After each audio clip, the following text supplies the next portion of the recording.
pera sa daang milyon na ninakaw nila. Dahil ang gusto natin ay na magbista sila sa sandigan at kung mapatunayan ay magpreso sila for 30 years because that is the penalty for plunder. Hindi lang natawag yan na malversation o pagnakaw ng pera, kung hindi ibang pangalan niya, plunder, na sobra sa 50 na milyones ang ninakaw mo. Sino sa inyong nagdakaw ng sobra sa 50 million? I am educating you that the name of your crime is plunder. And the penalty of plunder is this. Or na sinampa ang demanda mo sa korte ng ombudsman, kagad-agad lalabas ng warrant of arrest ng korte. Maski pang karaniwan lang na kaso, kagad maglalabas ng warrant of arrest. Ngayon, pag na-aresto ka, I'm teaching you criminal procedure.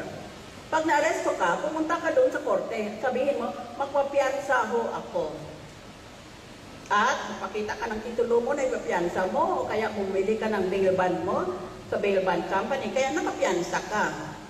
Pero, plunder is very different. Hindi ka pwedeng magpiyansa sa plunder.